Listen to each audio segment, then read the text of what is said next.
Yesu ashimwe ni kuri Sinu byose TV amuremo nabane namwe mugubwe neza ni mutawe Samuel nk'ibisanzwe amahoro y'Imana abane namwe kandi Imana ibampera umugisha mu kwa kabiri ku mwaka wa 2024 nagira ngo tugire ijambo dusangira rivuga ngo kubyarwa ubwa kabiri. Ushize twavuze ku kebwa ubwa kabiri tuvuga kubyarwa ubwa kabiri n'amagambo Nikodemo yabwiye yasanze abaza Yesu aramubwira ngo ntuzi kuri umwigisha kandi wavuye ku Mana koko. Yesu aramubwira ngo ndakubwira ukuri nutabyaho ubwa kabiri ntashobora kuzinjira ubwa Bw'Imana. Reka tujye gukora amagambo gato gusa dusangira amagambo kandi agufashe nanjye mfashe. Turasoma muri Yohana ibice 3 umurongo wa mbere turegerera nko ku wa gatatu cyangwa se ku wa kane. Yohana twasoma ku wa gatanu ntacyo bitwaye. Yohana ibice 3 umurongo wa mbere kugera ku wa gatanu. Ibya Nikodemo ni ku mutwe w'amagambo uvuga: hariho umuntu mu bafarisayo witwaga Nikodemo, umutware w'abayuda. Uwo yasanze Yesu nijoro aramubwira ati: mwigisha, tuzi yuko uri umwigisha wavuye ku Mana, kuko ari nta ubasha gukora ibimenyetso ujya ukora keretse Imana iri kumwe nawe. Yesu aramusubiza ati: nukuri ndakubwira yuko utabyaho ubwa kabiri atabasha kubona ubwami bw'Imana.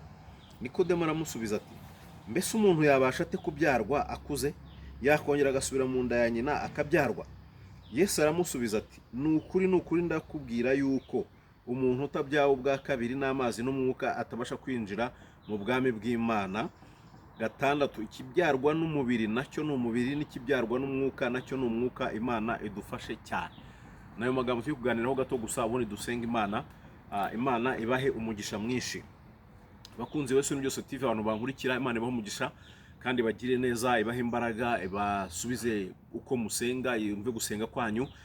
Umurimbyi umwe uyu mwuka yaravuze ngo hazabaho ibihe, hazabaho imisozi itazakurwaho. Aranyavuga ngo hazabaho n'inzuzi ntazashobora kwambuka. Ariko asenga isengesho avuga ngo noneho abwira Imana ngo sibura isengesho rizasubizwa uko nsaba, usibure n'indirimbo izampumuriza umutima. Imana ishimwe cyane. Uyu Nikodemo ibya Kristo byigeze kumucanga, arabyitegereza arabireba, cyukoza aramubona, abona n'umwigisha mwiza, yemera ko yavuye ku Mana kubera ko yakoraga imirimo n'ibitangaza. Akavuga ati uyu muntu atari kumwe n'Imana ntago byakoreka. Noneho ngo ko yatinyaga amaso y'abayuda n'abandi bafarisayo ngo amusanga nijoro, agenda yihishe arabebera musanga nijoro, kuko abafarisayo n'abayuda ntago bemeraga Kristo. Ngo amusanga nijoro bamuze atari ko mwami, ko tuzi kuri umwigisha mwiza wavuye ku Mana kuri imirimo n'ibitangaza n'ibindi. Ngo wese leta mutanabwira ngo ndakubwiza ukuri. Yarazi ko ari umufarisayo. Ngo nutabyarwa ubwa kabiri ntushobora kubona ubwami bw'Imana. Akomeza kumuza ese umuntu yabyarwa ubwa kabiri gute? Yasubira mu nda ya nyina akuze akongera akamubyara? Yesu aramubwira ngo hoya, nutabyarwa ubwa kabiri ngo ubyarwe n'amazi n'umwuka ntago uzinjira mu bwami bw'Imana. Imana idufashe cyane. Abwira amagambo Nikodemo yarazi uburyarya bw'abayuda, yarazi ko abayuda bafite ururimi ruvuga neza, ariko bo ubwabo imbere muri bo ari abanyabibi, ari abanyabyaha, ari abagambanyi, ari abantu basinda, ari abantu b'abagore benshi, ari abantu b'abanyabibi byinshi. Ni impamvu Yesu yamubwiye ngo ugomba kubyarwa n'amazi. Wamara kubyarwa n'amazi n'umwuka akakubyara, yamara kukubyara ukabona kuzinjira mu bwami bw'Imana. Imana ishimwe cyane. Aba bafarisayo muri Matayo 23 Yesu yaravuze ko bari indyarya. N'abantu yageranyije ngo n'ibituro biboze imbere ariko inyuma bikeye bisize akarangi. Abageranya n'imbehe inyuma yogeje ariko imbere ibyayo imbere mu mbehe handuye. Nicyo cyatumye gereranya aba bafarisayo n'ibyo bintu byose muri Matayo 23 muzahasome. Ariko ngo Nikodemo nawe yari umwe muri abo bafarisayo, ariko ngo abona Yesu n'umwami koko, areba Kristo abona kure imirimo n'ibitangaza, abona n'umwigisha wavuye ku Mana. Aravuga ati ariko ubundi ibintu ndimo by'ubufarisayo wabivamo nkajya kubaza uyu mugabo. Ariko atinya bene wabo ngo bituma agenda nijoro ajya kubaza Kristo. Arabwira ngo rugomba kubyarwa n'amazi n'umwuka. Haleluya, Imana ishimwe cyane.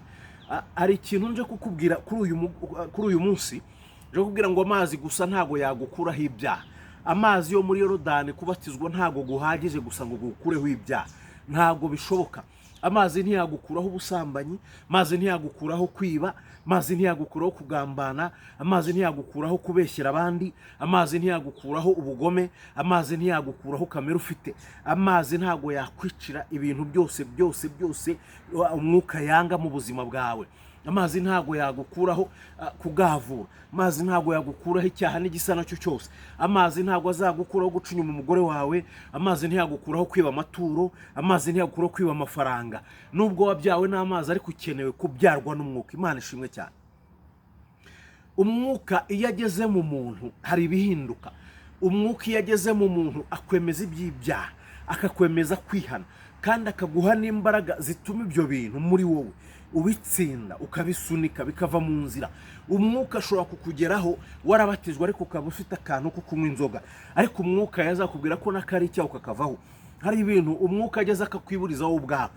Samu ntago nakubwiriza wenda ngo ureke ubusambanyi, ariko umwuka yakugezeho wabureka. Kubera iki? Umwuka iyo abyaye umuntu aba abaye umuntu muzima, abaye umwana w'Imana. Ku ijambo ryambwiye ngo abasenga basengere mu mwuka, ngo abana b'Imana ryekeze ngo basenga data bamusengere mu mwuka no mu kuri. Rero ntago dukeneye kubyarwa n'amazi gusa, ahubwo dukeneye kubyarwa n'umwuka. Nanone amadini abatiza mu mazi ariko ntago abatiza mu mwuka. Amadini yakubyaza ubutumwa akanakubatiza, ariko wakwigishije niba ari ingegera nawe ubingegera, niba ari umujura uba umujura, niba akora ibi nawe bibi. Ariko dukeneye kubyarwa n'umwuka. Imana ihabwa icyubahiro. Umwuka yageze kuri Mose mu gihuru, arabwira ngo Mose kwetura inkweto ko ahagaze arahera cyane. Mose yibuka ko ari umunyabyaha, naho yakuri ari mu byaha azikwetura ajya kuvugana n'Uwiteka. Umwuka iyaje akagera kuri wowe hari ibintu reka. Umwuka yageze kuri Dawidi amaze kwica Mukawuli agatwara umugore we, Natana amugejejeho amagambo n'amakuru y'umwuka. Dawidi arihana aravuga ngo Uwita umbabarire. Umwuka niwo dukeneye cyane. Imana ishimwe cyane. N'amazi ni ngombwa. Ndabwira abantu babyawe n'amazi adukeneye no kubyarwa n'umwuka. Umwuka niwe uzatubashisha, umwuka w'Uwiteka niwe uzatubashisha kugira ibyo dusiga, atubashe kugira ibyo dukura mu nzira, atubashe kugira ibyo twanga, atubashishe gukiranuka muri iyi minsi igoye. Hazabaho ibihe bigoye aho abantu bazaba bikunda banakunda imiya. Niyo magambo yavuzwe mu gihe cy'imperuka. Kubera iki? Ndashaka kubaka etaje nkuye mu buriganya, nyamara umwuka arambwira ngo wikwiba nzakugirira neza, ahubwo gutegereza igihe cy'iryo sezerano bikagorana. Kandi usoye wa mbere bigoye, ntago ari wa kabiri. Byagoye Aburahamu kutagira umwana, bituma Sara amubwira ngo fata umuja abyarire ku bibero byanjye, umwana araba uwacu. Kubera ko Imana yamuhaye isezerano, ariko umwuka agera hacika intege, aracogora muri we, areba iminsi n'ibihabona ntibizashoboka. Dukeneye kubyarwa n'umwuka kugira ngo twambare imbaraga. Iyo tutabyarwa n'umwuka ntago duhamya Kristo. Kutabyarwa n'umwuka dukora iby'isoni nke. Kutabyarwa n'umwuka dukora ibya kamere. Kutabyarwa n'umwuka dukora ibyangwa n'amaso y'Uwiteka. Ndagira ngo mbabwire ngo ababyawe n'amazi bose ni ngombwa ko babyarwa n'umwuka. Ibyo bintu ntago bigomba gusigana. Ushobora kubyarwa n'amazi ntubyarwe n'umwuka, ntutegereze ibyo bintu. Ariko nubyarwa n'amazi n'umwuka akakubyara, uzaba umumaro ku gihugu, umumaro ku itorero, umumaro kuba kureba, umumaro kuba gukunda. Ntago nasaze ngo mvuga ibi bintu, oya. Nta nubwo ndi igicucu, sinabuze n'ibyo mvuga, oya. Ahubwo ndimo ndabwira abantu ngo mwihane, n'ababyawe n'amazi bongere babyarwe n'umwuka, niho gukiranuka kw'Imana kuzagaragara. Mfite agahinda muri iyi minsi. Abapasiteri n'abarozi baricaranye. Abarozi baramamazwa ku mateleviziyo, abavuzi rutanga rw'amoko beshya abantu ngo ni Imana yazanywe n'abazungu. Ntago Kristo yazanywe n'abazungu. Ndagira mbwire Kristo ntago bamuterekera. Kristo ntago bamushakira inka y'ibara rimwe, ntago bamushakira ihene y'ibara rimwe. Kristo ntago yazanywe n'abazungu, ahubwo abazungu babaye ikiraro Kristo yanyuzemo. Amagambo ari kuri social media y'abapfumu n'abasa nabo n'ababayobotse ntago ariyo, oya. Kristo umwami w'Imana ntago ari Imana yazanywe n'abazungu, oya. Ni Imana iriho, izahoraho, ikiriho, yahozeho, yaremye ijuru n'isi. Imana ishimwe cyane. Kristo ntago asaba inka. Kristo ntago bamujegeza mu bijegeri. Kristo ntago wamushyira mu kumba katabona.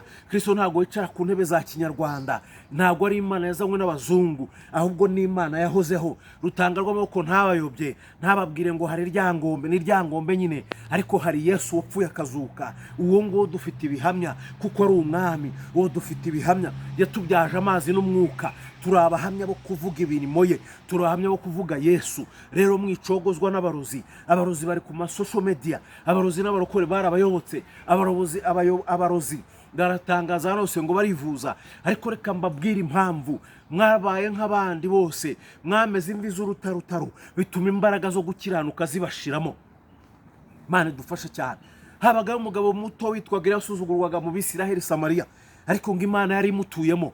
Musi umwe abagore basangiye abana, bamaze gusangira abana bajya kuburana, baburanira umwami bati nakurengeza iki? Mwavuga ngo mugende mumbwirire Eliya ngo koko n'ubuhanuzi bwawe uri muri iki gihugu n'inzara imeze gutya, ariko kubera ko ari umuntu w'Imana, Mana ishimwe cyane arahanura. Aravuga ngo ejo nk'iki gihe i Samariya ibiryo bizabigura gutya na gutya. Imana ica mu nzero kandi ko byagenze. Reka mbabwire, abantu barayivanze, abantu babaye ababeshyi, barokore twabaye ingegera, twabaye inturi. Ndaza nka kubeshya ntazakwishyura, ndakwambura, ndakora ibidafite umumaro. Izo mbaraga zo gusenga wazikura he? Babitangiye neza, irari ry'isi ryarabatwaye nka Dema. Shaka kubaka etaje nka mugenzi we, shaka kugenda muri Hyundai nka mugenzi we. Watuje igihe cyawe ko gihari, ni iki kikwirukansa? Ariko warayisikorotse kugira ngo ibyo byose ubigereho. Beshya abantu ngo Imana yavuze itavuze kugira ngo ubigereho. Nutabyarwa n'umwuka, nibyo mazi yarakubyaye, wenda wigeze uzura n'umwuka wera ukorera Imana, ariko vaho waguye wihane ugaruke. Mana ishimwe cyane. Kristo aracyariho, Kristo aracyakora, Kristo aracyari umwami. Ushobora kumbaza ngo yagukoreye iki? Kuba nyiriho byonyine birahagije. Icyo ni igihamya cy'uko agikora. Rero mugarukiraho, ntago abapfumu bazabagira icyo babaha, ntago bazagira icyo babagezaho. Mwijya kwiraguriza, bandi mwagiye kuraguza ngo mubone imbaraga zibwiriza, ntago kugiraguza ngo amacano yanyazamuke, bandi mwagiye kuraguza ngo mubone imbaraga, mwagiye mubone ibiryo. Oya, hahirwa uwihangane umugerageza, namara kwemerwa zambika ikamba ry'ubugingo. Ariko Imana irababaye, Imana irababaye. Abarokore bagiye kuraguza, habagaho umwami bita Ahabu mu Bisiraheli Samariya, wajyaga kuraguza no guterekera. Umugome mubi cyane, mubi w'umupfapfa mubi. Ngo atuma Abisiraheli banga Imana, atuma bajya kuraguza no guterekera. Wowe urayobora idini wangize ukihagarara hari ukabeshya amaguru abiri tubibona. Kuki wikurira wakwikurira urupfu? Mugarukiraho ngaho, mugarukiraho. Uko biri kose Imana irareba, Imana iritegereza, ibi bintu izabibahora. Uwo mugabo Ahabu abona uruzabibu rw'abandi ararwifuza. Hariho umugabo witwaga Naboti rufitiye uruzabibu rwe, avuga ngo ntabwo naruguha kuko ari gakondo y'abasogokuruza. Ahari yari gakondo y'abasekuruza. Kubera iki? Rushobora kuba sekuruza ruraze sesa karuraga undi gutyo gutyo, aravuga ngo uruzabibu rwari rw'umuryango rwagize umumaro, ntabwo narutanga. Rwari mufitiye akamaro kuruta urwo baragiye kumuguranira. Nuko umwami aramugambanira, ugora aramugambana azanirwa b'ibigoryi babiri bamushinja gutuka umwami n'Imana, baramutera amabuye arapfa. Ibyo birangiraho, maze ngo Uwiteka abarabyitegereje, ngahita abwira Eliya ati manuka ugende Ahabu arisha arazungura mu roti rwa Naboti umusangemo. Arambwira aragenda amusanga, arambwira ati niko sha urishe urazunguye. Arambwira ngo imbwa aho zarigatiye amaraso ya Naboti no zarigatira yawe. Imana iritegereza ikareba, bapasiteri bashumba mushumbye amatorero Imana yarabyitegereje irabireba. Wowe ubeshyira bireba, biganza byawe byanduye Imana irabireba. Mwahagaritse Imana kuvugira bireba. Reka mbabwize ukuri, Mana ntago ari so wanyu, ntabwo ari na nyoko. Izaguhora ibyo wakoze, izabigarura byose uko bikurikirana. Mwaretse kuvuga ukuri kw'ijambo ry'Imana, mwayobeje intama ziratatana, mwayobeje abantu, ariko Imana izabishyura. Mana igikwihoro ukagira ngo ni so wanyu, kakora ukagira ngo ibintu mwishyizemo. We wari umufundi barakwimika kuri systeme ujyamo, ndakugira nabyo no kubiva mu bizagutera umwaka. Waricururizaga bakugira pasiteri ko yakufite amafaranga, ubijyamo atari umuhamagaro wawe. Ibyo bintu bizagukasira bivemo hakiri kare, nakugira no gusubira kwicururiza. Uwiteka nta muntu ujya utoba umurimo we, nta muntu ujya utoba amategeko ye. Hariho umwami mu Bamedi n'Abaperesi bitaga Berushazari. Mwami akora ikintu Isa atakoze Nebukadinezari. Uwo mwami ngo amaze guhaga, amaze gusinda vino, ngo hari ibikombe bari baranyaze mu rusengero rw'i Yerusalemu. Ngo aravuga ati mubizane inshoreke zanjye n'abashyitsi banjye babinyweshe. Ngo arabizana, ariko ngo aramubwira ati ariko mwami ibintu uko bitari byo ngo ngo mubizane, ngo arategeka barabizana. Ngo akimara gukora icyo kosa ngo ikiganza cyanika ku rusika, ubwami bwe bararaba butwaye. Reka mbabwize ukuri, Imana mukina nayo izabiyereka. Ntabwo ari Imana isuzugurwa, urahagarara nta n'isoni ukabeshya ugashyigikira amafuti. Reka nkubwire, wikururiye umuvumo, mugorora ibigoramye mwagoretse.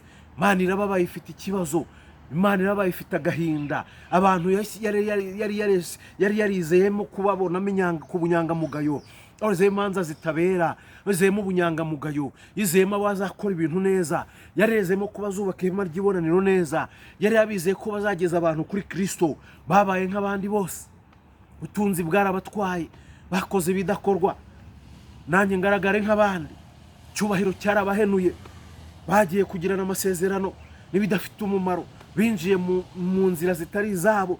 Ariko arabaririza ngo mubaze inzira nyabagendwa ariyo mwongera kunyuramo, nimuvaho mwaguye mu byuke. Imana irababaye. Nimutabyarwa ubwa kabiri n'amazi n'umwuka, ntimuzategereze ubwami bw'Imana. Kandi murabikora ikabihorera, mukagira ngo ihwanye namwe. Oya, izabishyira imbere y'amaso yawe. Ntago kuba representa itorero ari iryawe, no. N'abantu ushumbye sabawe, no. Ibyo wabibazwa. Nta kuri pasiteri ngo ukore ibyo wishakiye, no. Igihe kiragera, reka mbabwire, igihe nta muntu gitinya. Igihe cyageze kuri Dawidi kimukubita hasi ahunga umuhungu we. Igihe cyageze kuri Sawuli aravuga ati ibyanjye birarangiye, Gilibowa arahagwa. Igihe cyatuma intwari zita intwaro hasi zikiruka. Shatse wakwiga kubaha Imana, niko Yobu yavuze. Ngari iyo mbawe ngo ubumba nshatse Imana nkayegurira ibyanjye byose. Kubera iki? Igihe ni umugabo Imana yaremye ufite imbaraga, uhindura ibyo ashaka guhindura, agakora ibyo ashaka gukuraho. Nabakangurira kwihana.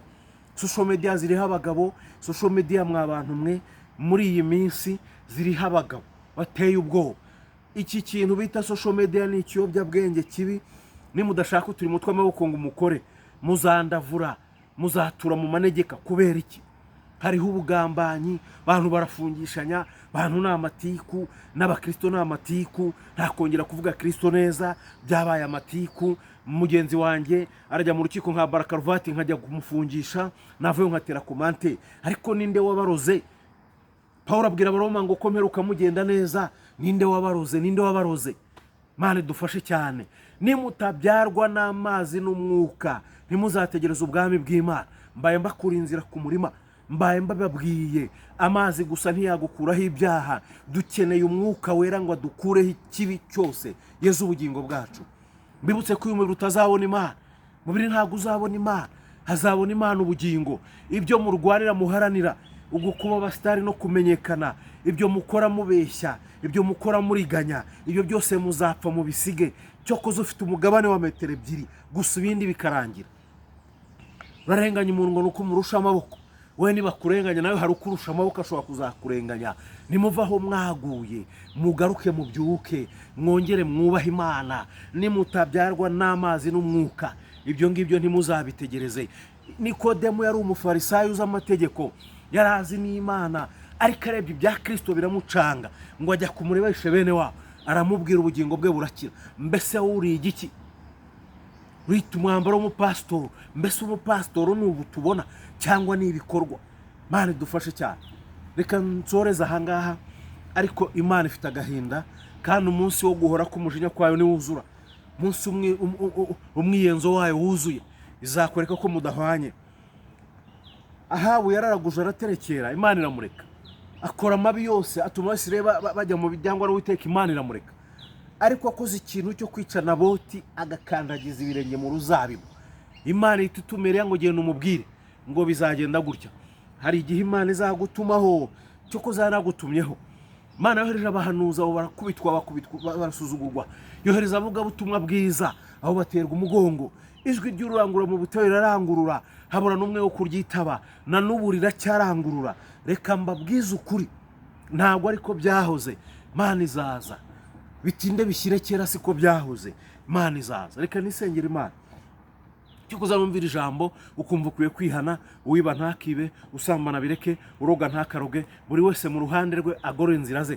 Twongere tugire imbaraga, kubera ko impamvu tutagira imbaraga kuwo kw'abarokore bo mu gihugu cy'u Rwanda bizazanira iki gihugu ibyago n'amakuba kubera ko mwaretse Imana muragoreka. Bikombe by'Imana by'izahabu mwabinywesheje vino, iby'Imana mwabikoresheje ibidakorwa. Umurimo w'Imana mwarutoje mwawugize akarima kanyu, buri wese abitwara uko ashaka, kurenganywa, gutukwa n'ibindi. Reka mbabwize ukuri, nimutabyarwa n'amazi n'umwuka, ngo muba Pentecote nyakuri mu mwuka, muba Restoration nyakuri mu mwuka, muba Katolika nyakuri, muba abandi n'abametodiste nyakuri mu mwuka, ntimuzategereze ubwami bw'Imana. Nanjye ubabwira ibi buri munsi, ndasenga ngo Imana igihora inyeza imbyare mu mwuka buri munsi. Kubera iki?